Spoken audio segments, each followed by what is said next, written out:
Hola, ¿cómo estáis? Bueno, vamos a explicar cómo son los conflictos intergrupales. Vamos a ver que hay dos perspectivas, la teoría del conflicto realista, que es esta que tengo aquí, y luego tenemos un enfoque de identidad social, que es la teoría de la identidad social. En la teoría del conflicto realista, que es la que vamos a ver ahora, van a competir por recursos, va a haber una competición por recursos. Sin embargo, en el enfoque de la identidad social que vamos a ver en la siguiente parte, el origen de los conflictos va a ser una categorización social y la identificación con el propio grupo. Pero ambas dicen que las relaciones intergrupales no pueden explicarse atendiendo únicamente a las características de las personas o grupos implicados, sino en el contexto social, más amplio que envuelve a ambos grupos y contribuye de manera crucial a moldear las relaciones entre ellos. Ambas teorías dicen que las relaciones intergrupales no pueden explicarse atendiendo solamente a características de la persona o características del grupo. Las relaciones intergrupales no se pueden explicar solamente por las características del grupo. Esto puede ser pregunta de examen, muy atentos. Las relaciones intergrupales no solamente pueden explicarse atendiendo a características del grupo o de las personas, sino en el contexto social más amplio que envuelve a ambos grupos. O sea, no solamente las relaciones intergrupales no solamente se explican atendiendo a las características de la persona y del grupo, sino que también del contexto. Y con esto pasamos a la teoría del conflicto realista. Esta teoría postula que la causa de los conflictos intergrupales reside en la competencia por el acceso a metas o recursos limitados. La teoría del conflicto realista dice que la causa de los conflictos entre grupos son las metas o recursos limitados, esa competencia por acceso a esas metas o recursos limitados. Esta interdependencia negativa conduce a la aparición de estereotipos y actitudes intergrupales negativas que justifican el trato hostil hacia los miembros del otro grupo. No es necesario que exista una competición real por los recursos para que emerja el conflicto y la hostilidad intergrupal. Y vamos a ver que el mero descubrimiento de la existencia del exogrupo, solamente con saber que hay un exogrupo, puede generar una rivalidad espontánea incluso antes de que se haya introducido una meta competitiva. No es necesario que exista una competición real. No hace falta que exista una competición, porque el mero descubrimiento de que hay otro grupo ya puede provocar una rivalidad espontánea. Vamos a ver el modelo instrumental del conflicto grupal. El modelo instrumental del conflicto grupal, que está basado en esta teoría, en la teoría del conflicto realista. Modelo instrumental del conflicto grupal.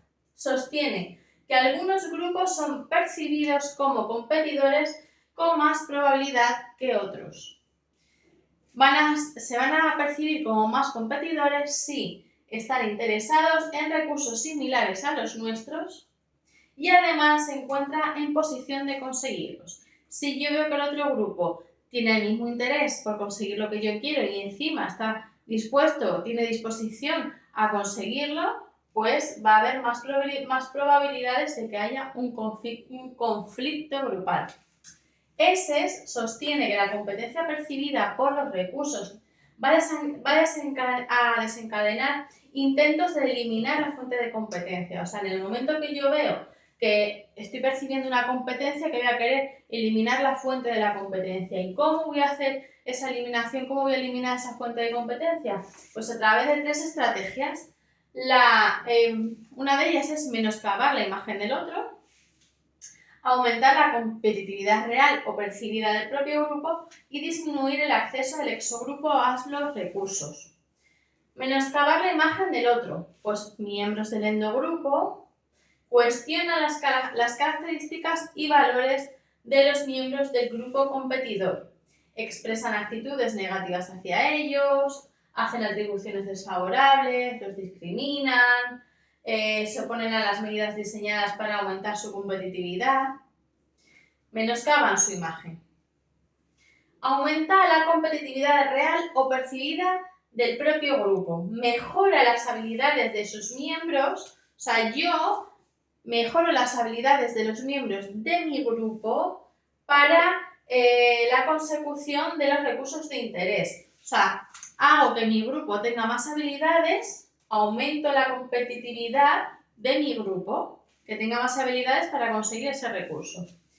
O disminuir el acceso del exogrupo a los recursos. Por ejemplo, pues impedimos la entrada de, por ejemplo, personas inmigrantes al territorio nacional. Impido la entrada de, yo qué sé, de fulanito y antoñito a mi grupo porque los veo como competidores. Bueno, el supuesto de que la competición, hay un supuesto que esta pregunta entró en el examen anterior, el supuesto de que la competición por recursos escasos, hay un supuesto que dice que la competición por recursos escasos es la condición necesaria para la emergencia del conflicto intergrupal. No es necesario que haya una competición por recursos escasos para que haya un conflicto intergrupal. Ya lo hemos visto, que solamente el mero descubrimiento de que existe un grupo, antes de tener esa meta competitiva, ya nos puede generar una rivalidad con él. Por lo tanto, no es una condición necesaria. Puede ser una condición, pero no es la condición necesaria para provocar eso, no. El conflicto puede seguir incluso cuando no hay interdependencia negativa entre las metas que persiguen los grupos. Hay un estudio de Sheriff que se llama La cueva de los ladrones. Sheriff introdujo a 22 niños de 11 años sin ajustes psicológicos, sin desajustes psicológicos, sin diferencias sociodemográficas, no se conocían ninguno antes del experimento y fueron asignados de forma aleatoria. En la primera fase, cada grupo permaneció aislado, haciendo tareas que requerían la coordinación de esos miembros. O sea, como Sheriff hizo diferentes grupos, cada grupo estaba aislado, un grupo hacía una cosa, el otro grupo hacía otra cosa, el otro grupo hacía otra cosa, y requería la coordinación de los miembros que estaban en cada pequeño grupo. En esa etapa que emergió la jerarquía, apareció una jerarquía dentro de cada grupo, se desarrollaron unas normas grupales y unos símbolos identitarios. Eso pasó en la primera fase, cuando cada grupo estaba trabajando de forma pues aislada unos de otros. En la segunda fase, esos pequeños grupos entraron en contacto a través de unas pruebas competitivas de suma cero en la que la victoria de uno significaba la derrota de otro. Si yo gano, tú pierdes. ¿Qué pasó ahí? Que aumentó la solidaridad entre el grupo, porque si mi grupo gana, o sea, para que mi grupo gane, el otro tiene que perder. Entonces ayudo a mi grupo, va a haber un aumento de la solidaridad, pero va a haber un deterioro de las relaciones intergrupales, porque yo no quiero que tu grupo gane. ¿Y qué va a pasar? Pues que se van a desarrollar estereotipos negativos, que se van a iniciar discusiones y peleas. En la tercera fase hay una reducción de la hostilidad entre los grupos con metas supraordenadas. Se va a reducir esa hostilidad a través de metas supraordenadas. Se va a reducir esa hostilidad a través de metas supraordenadas. Y solo pueden conseguirse esas metas cooperando todos con todos, codo con codo. Entonces, la primera fase, pues una jerarquía, normas grupales y símbolos identitarios. En la segunda, hubo un aumento de solidaridad y un deterioro de las relaciones intergrupales, y eso al final lo solucionaron haciendo metas superordenadas en las que todos cooperaban. Y con esto hemos visto la teoría del conflicto realista. Vamos a ver la teoría de la identidad social. Bueno, vamos a pasar a ver la teoría de la identidad social. Dentro de la teoría de la identidad social tenemos el paradigma del grupo mínimo de Tafel. El paradigma del grupo mínimo nos dice que la mera categorización grupal produce favoritismo endogrupal. Simplemente el hecho de categorizarnos con un grupo va a hacer que tengamos favoritismo hacia nuestro grupo. La mera categorización arbitraria hace que los participantes incluyan al grupo en su concepto, en su autoconcepto, y se identifiquen con él y muestren favoritismo endogrupal. Repito, dentro de la teoría de la identidad social tenemos el paradigma del grupo mínimo de Tafel, el cual dice que simplemente el hecho de categorizarnos en un grupo va a hacer que tengamos un favoritismo en el grupo, endogrupal, entre el grupo. Esta teoría está inspirada en la teoría de la identidad social y en la teoría de la autocategorización. Dentro de la teoría de la identidad social, aquí las personas se van a esforzar por lograr una identidad positiva. En la teoría de la identidad social, las personas lo que queremos es tener una identidad positiva, y ello se consigue mediante la comparación social. Pregunta de examen también. ¿Cómo se consigue una identidad social positiva? Comparándonos socialmente. Comparándonos, pero no con cualquier cosa, sino con otros en dimensiones socialmente relevantes. ¿Cómo se consigue una identidad? ¿Cómo nos esforzamos para tener una identidad social positiva? Comparándonos con los demás en dimensiones que sean relevantes para nosotros.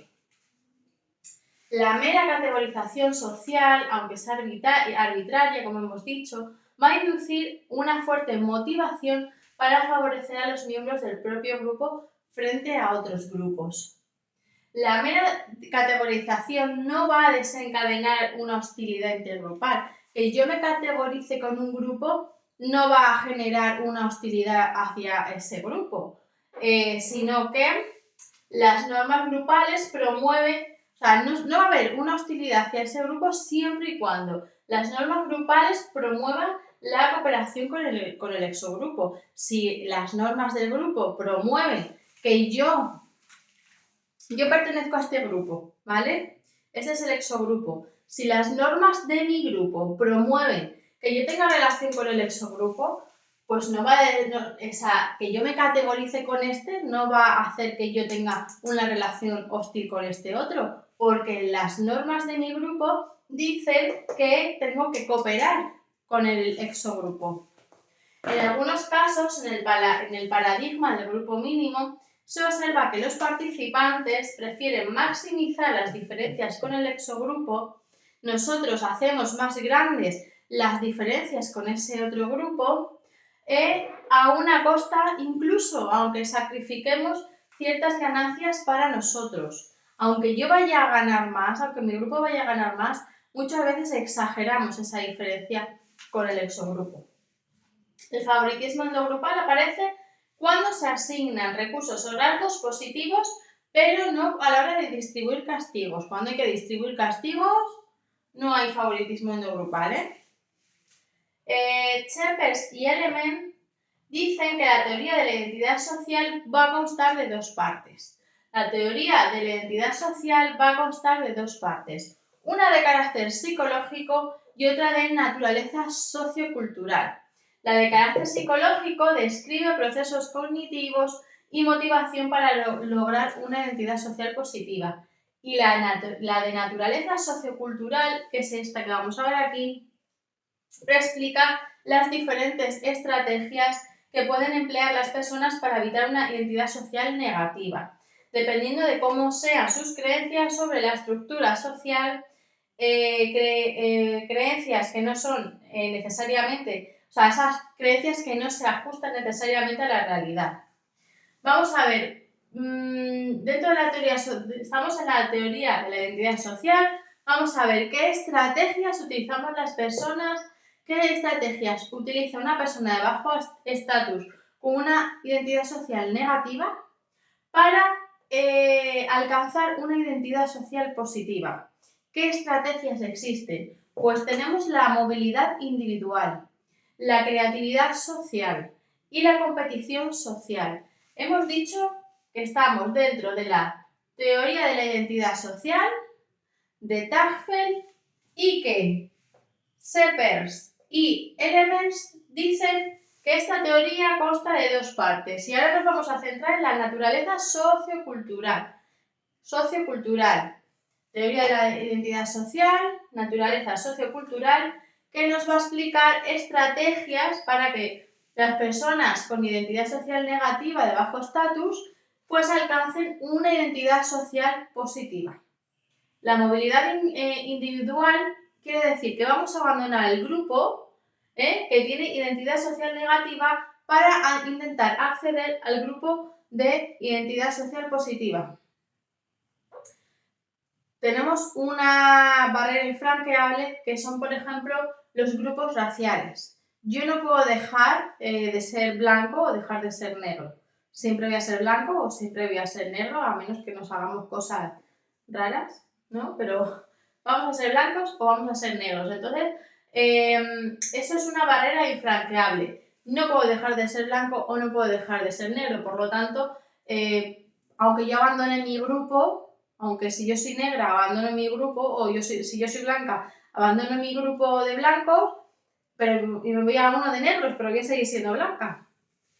Es una forma sutil de movilidad es ocultar las características que denotan la pertenencia grupal. Por ejemplo, yo soy homosexual y me voy a un grupo de heterosexuales porque se ve que las personas heterosexuales tienen una identidad social positiva. Yo sigo siendo homosexual, pero de una forma sutil oculto mi característica para intentar entrar en el grupo de mayor estatus o de identidad social positiva. En la creatividad social buscamos nuevas dimensiones de comparación en las que el endogrupo supera al exogrupo. Por ejemplo, pues imaginaos que diferentes cuerpos, ¿no? Uno es más delgado, otro más fuerte, uno más alto, otro más bajo, otro... Bueno, pues se supone que hay una identidad social positiva según la forma de nuestro cuerpo, nuestra altura, tal. Sabemos, por como muchas veces vemos en películas, en series, en la televisión, en revistas, sabemos ya de sobra cuál es el cuerpo que se identifica con una identidad social positiva y cuál se identifica con una identidad social negativa. Entonces, ¿qué hago? Que para no pertenecer a una identidad social negativa, pues por ejemplo, se hace una campaña de movimiento Body Positivity que dice, o sea, que va a promover la aceptación de todos los cuerpos. Entonces ya no voy a estar en una posición negativa, ya puedo estar igualada a los demás, igualada al que está en una identidad social positiva. Cambiar el grupo de comparación sustituyendo al grupo de estatus alto por otro de estatus inferior al nuestro. Pues podemos redefinir el valor asociado, o sea, pues eso que he dicho, ¿no? Meter a todos como en una entidad social positiva, o podemos cambiar el grupo de comparación sustituyendo al grupo de estatus alto por otro inferior. Cambiamos de grupo por otro inferior y ya está. Nos comparamos con otro inferior. Si yo me comparo con un grupo inferior, pues voy a sentirme en un estatus superior. Y en la competición social aquí se va a estimular el conflicto directo. Va a cuestionar el statu quo y va a impulsar la verdadera transformación social. La elección de una estrategia u otra está condicionada por la percepción sobre la permeabilidad de los límites grupales. Si yo puedo entrar a otro grupo si es permeable. La movilidad va a ser individual y va a ser viable. Yo puedo entrar a otro grupo, ya está. Pues entras a otro grupo y ya está. Ahora, si hay una impermeabilidad, si yo no puedo entrar a ese grupo, si esa impermeabilidad, si esa impermeabilidad es legítima y es estable, que yo no puedo entrar a ese grupo y no voy a poder entrar nunca y es legal que yo no entre a ese grupo, va a haber una creatividad social, vamos a optar por la creatividad social. Pues vamos a intentar, sin competir con el grupo, pues verlos o hacernos ver como de una identidad social positiva. Pero si es ilegítima y es inestable, si que yo no pueda entrar a ese grupo no es legal y además es inestable, en el tiempo va a haber una competición social. Yo voy a competir por entrar en ese grupo. O por decir que el mío es mejor que el tuyo, al final hay una competencia entre grupos. Y la estrategia elegida de todas estas para gestionar la identidad social negativa tendrá un impacto sobre el conflicto intergrupal. Que yo elija una estrategia u otra va a tener un impacto sobre ese conflicto intergrupal, ya sea inhibiendo el conflicto o azuzándolo o removiendo, o sea, elevando ese conflicto. Es un poco que hay que ir leyéndolo muy despacio, ir desenmarañando el ovillo, pero poco a poco nos vamos enterando, sobre todo hay que darnos con palabras clave que nos pueden preguntar en los exámenes, como que el paradigma de grupo mínimo dice que la mera categorización grupal produce un favoritismo, el simple hecho de que nos categoricemos en un grupo va a producir un favoritismo endogrupal, que esa categorización no va a desencadenar hostilidad si, por ejemplo, las normas grupales promueven que nosotros cooperemos con el exogrupo, que para lograr una identidad social positiva lo vamos a hacer mediante una comparación social en dimensiones relevantes para nosotros, que la teoría de la identidad social en su naturaleza sociocultural nos da una serie de estrategias para que las personas con una identidad social negativa alcancen esa identidad social positiva y que hay varias estrategias que ya puede ser cambiándonos de grupo, buscando otras dimensiones para compararnos con el otro grupo, buscamos comparaciones nuestras que superen al otro grupo. Ese grupo es mejor que yo pero mi grupo es mejor que ese entonces hacemos ese tipo de comparaciones. O redefinimos el valor asociado a las características del grupo inicialmente percibidas como negativas, de modo que pasen a evaluarse positivamente. Si un cierto cuerpo está valorado negativamente, pues lo que hacemos es pues intentar hacer, por ejemplo, pues una campaña para que se valore positivamente o que nos cambiemos de grupo, que hay una competición social también, que si yo tengo opción de entrar a ese grupo y es legal, pues voy a optar por la creatividad social. Sin embargo, si es impermeable, si yo no tengo opción a entrar a ese grupo, pues voy a optar por la competición social. Perdón, si hay permeabilidad, opto directamente por me muevo y me cambio de grupo. Si hay impermeabilidad, si es legítima y estable, entonces optamos por creatividad social, y si es ilegítima e inestable, optamos por la competición social. Un poco lioso todo, pero si lo vemos despacito, parte por parte, punto por punto, y muy importante repasar, ir visualizándolo todo, haciendo nuestros autoesquemas, no es tan complicado, ¿vale? Vamos a ver la siguiente parte. Bueno, llegamos a la parte final de este vídeo. Vamos a ver el modelo de odio colectivo,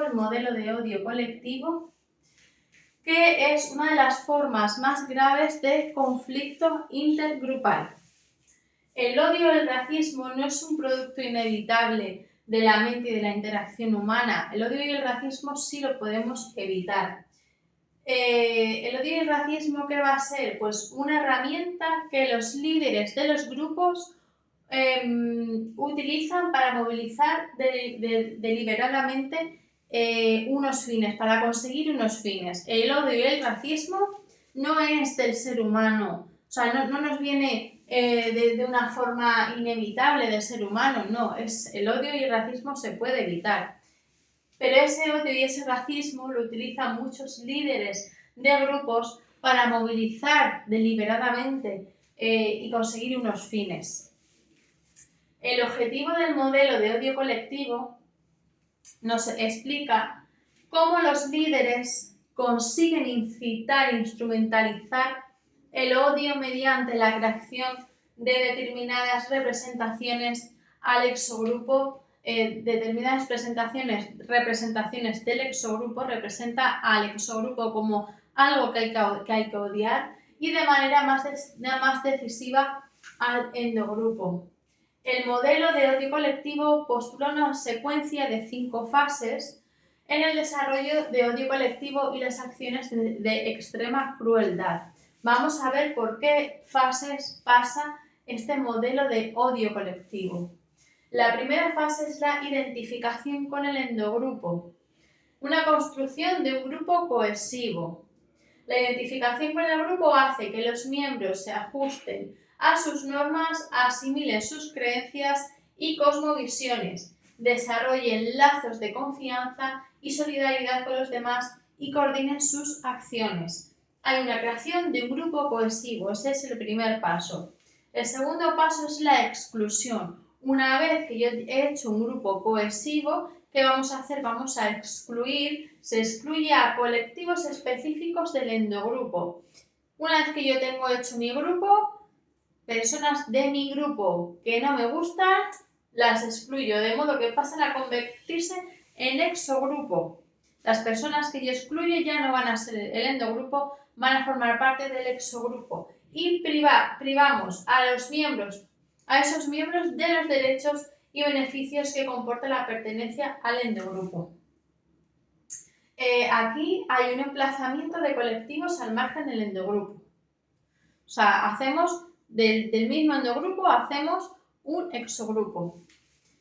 El tercer paso es una amenaza. Una amenaza. Se representa al exogrupo, vamos a representar a ese exogrupo como una amenaza para el endogrupo o para la sociedad. La transformación mediante propaganda de una imagen deshumanizada, o sea, hacer ver al mundo, a la sociedad, que ese exogrupo tiene una imagen deshumanizada, juega un papel fundamental para la construcción de una amenaza, hacer ver a ese grupo como deshumanizado. La deshumanización consiste en despojar al exogrupo de características humanas mediante imágenes y metáforas animales. Pues son un nombre de un animal, un nombre de un animal. A través de la deshumanización se excluye al exogrupo ya no del propio grupo, sino del espacio categorial compartido por todos los seres humanos. Ya no solamente va a ver mi grupo a ese exogrupo como el nombre de ese animal, sino que voy a hacer, mediante propaganda, anunciándolo por todo el mundo, que toda la sociedad piense que ese exogrupo es lo que sea. Una vez construida la imagen del grupo como amenazante, yo ya he construido que ese exogrupo es amenazante para la sociedad a través de propagandas, su destrucción puede concebirse como un acto de autodefensa en lugar de uno de agresión, lo que hace más aceptable el uso de la violencia. Claro, si todo el mundo ve a ese exogrupo como amenazante, pues que yo esté contra él no va a ser un acto ¿dónde está? O sea, va a ser un acto de autodefensa, ya no es de destrucción al exogrupo. No es que yo le quiera destruir, es que es una amenaza, entonces me estoy defendiendo. Representación del exogrupo como una amenaza a la identidad endogrupal. Cuarta fase, la virtud. Se representa al endogrupo como el único moral y virtuoso. Nosotros, mi grupo, es el único moral y el único virtuoso. Este tipo de representación puede potenciar el comportamiento prosocial hacia el exogrupo cuando las normas grupales prescriben la tolerancia y la colaboración con él. Si en mi grupo tengo una norma que permite que yo tenga un contacto con el exogrupo, pues se puede entonces tener un comportamiento prosocial. Sin embargo, cuando la atribución de extrema virtud al endogrupo se combina con la creencia de que el exogrupo es malvado, o sea, si yo pienso que el otro grupo es malvado y amenaza a nuestra existencia, la consecuencia del aumento del odio va hacia el contrario, o sea, va a subir el odio, ¿vale? Representación del endogrupo como el único moral. Nosotros somos los únicos morales, no queremos saber nada del exogrupo, es una amenaza y en todo caso podemos tener algún comportamiento prosocial siempre y cuando las normas del endogrupo me lo permitan. Y por último, la celebración. Se glorifica la aniquilación del exogrupo como si fuera un acto de defensa de la virtud y un deber moral para los miembros del exogrupo. O sea, aniquilar el exogrupo ya va a ser un deber moral del endogrupo y un acto de defensa, porque ya se percibe absolutamente como amenazante. Entonces, todo lo que yo le haga va a ser en defensa. No se va a ver como algo como que está mal hecho. Quienes aniquilan a miembros del exogrupo son precisamente los poseedores de una mayor fortaleza moral. Miembros quienes se abstienen de hacerlo, mientras quienes se abstienen de hacerlo son moralmente sospechosos. O sea, si un miembro de un endogrupo se abstiene de celebrar esa gloria del endogrupo, va a ser un comportamiento sospechoso. Elogio de la crueldad como defensa de la virtud. No voy a repetir porque creo que esto ha quedado bastante claro. Una cosa que se me olvidaba, a través de estas cinco fases, el genocidio ya no va a ser un acto para convertirse, o sea, va a dejar de ser un acto ignominioso, humillante, vergonzoso. O sea, a través de estas cinco fases, un genocidio ya no es algo vergonzoso, algo humillante, ya es un deber moral. Rachel apunta a que ninguno de estos procesos es malo por sí mismo, cada uno por separado no es malo por sí mismo, sino que la concatenación, como os pone en el libro, que significa la unión de estas cinco fases, les va a resultar explosiva y ominosa, que os pone en el libro significa mala, que no va a ser nada buena. Y con esto, chicos y chicas, hemos acabado la parte de las explicaciones de los conflictos intergrupales y vamos a por el siguiente vídeo, que ya nos queda poquito. Adiós.